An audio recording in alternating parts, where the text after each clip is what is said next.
मीरपुर नाम के शहर में तेजस अपनी पत्नी नीरू के साथ रहता था। पति पत्नी दोनों ही नौकरी करते थे। एक दिन तेजस गांव अपनी माँ के पास फोन करता है। हेलो, प्रणाम माँ।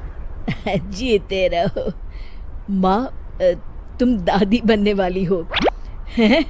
अरे वाह, ठीक है बेटा, मैं कल ही आती हूँ।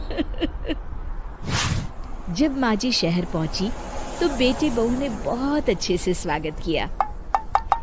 लीजिए माँ जी, चाय। अरे गर्मा गर्म पकोड़े ले आओ माँ के लिए। नीरू रसोई में गई और 2 मिनट में ही पकोड़े ले आई। जी ये लीजिए। बहू जादू से बनाए हैं क्या? अभी तो रसोई में गई थी। यम्मी।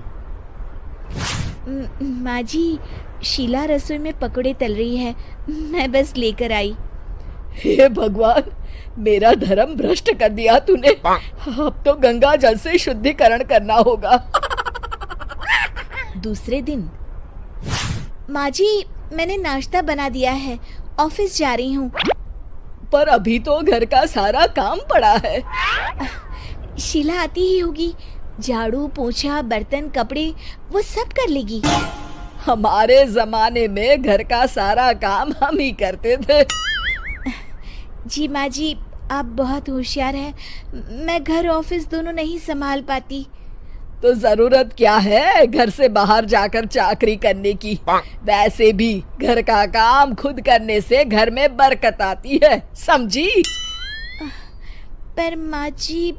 पर वर कुछ नहीं, इस महीने की पगार मिले फिर ऑफिस बंद। हाँ। रात को नीरू तेजस से कहती है, सुनिए जी, माँ जी बोल रही थी कि मैं नौकरी छोड़ दूं। वैसे ठीक ही तो है, अभी तुम्हें आराम की जरूरत है। फिर भी आराम कहाँ, शीला को छुड़ाने के लिए बोल रही थी। तो अब 24 घंटे में इतना काम तो कर ही सकती हो। पर जॉब पसंद है मुझे, घर पर मन नहीं लगेगा। अगले दिन जब दोनों ऑफिस के लिए निकल रहे थे, मेरी तो कोई कीमत ही नहीं है इस घर में।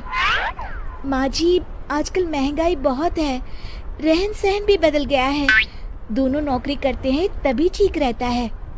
अच्छा, तू कहना क्या चाहती है? मेरा बेटा तुझे बिठा के खिला नहीं सकता? तू ही इस घर का खर्च चला रही है, हैं? नहीं माँ जी, मेरा वो मतलब नहीं था। मतलब खूब समझती हूँ, ये बाल धूप में सफेद नहीं किए मैंने। हाँ। अब तो ये रोज का काम हो गया था। तेजस भी रोज की झिकझिक से परेशान हो गया था। एक दिन उसने कहा, नीरू, वैसे भी तुम्हें मैटरनिटी लीव मिलने वाली है, तो अभी से ही छुट्टी ले लो।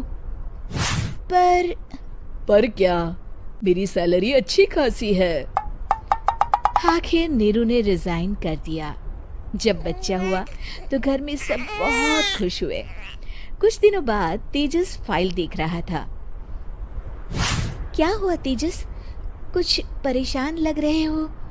हाँ, वो हमारी जितनी सेविंग्स थी वो तो हॉस्पिटल में और छठी के फंक्शन में खत्म हो गई है नीरू। और अभी वैसे मंदी चल रही है तो मैं बोल रही थी कल मुन्ना को हेपेटाइटिस का टीका लगवाना है। नीरू, क्या पोस्टपोन नहीं कर सकते?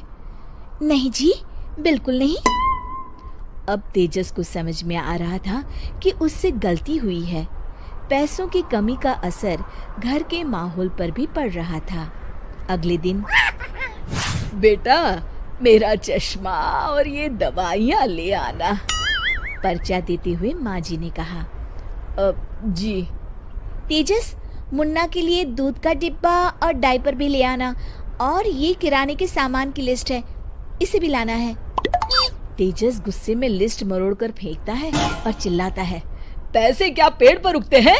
ये ले आना, वो ले आना। अरे पर ये जरूरत का सामान ही है। वो गुस्से में बिना कुछ कहे ऑफिस चला गया। अरे लंच तो ले जाइए।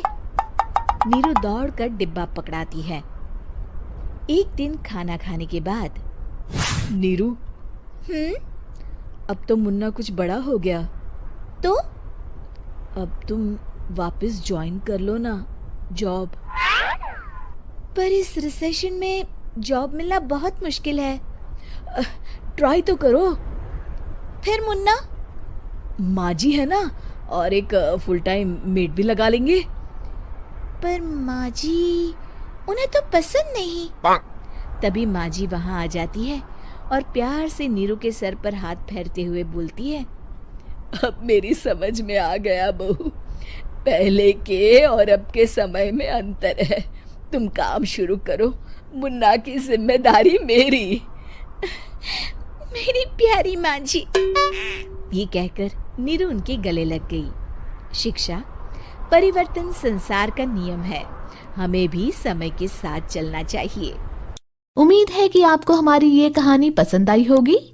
कृपया हमारे चैनल को सब्सक्राइब करें और सभी अपडेट्स के लिए बेल आइकन जरूर क्लिक करें। और हाँ, वीडियो लाइक और शेयर करना मत भूलिएगा। Bye bye.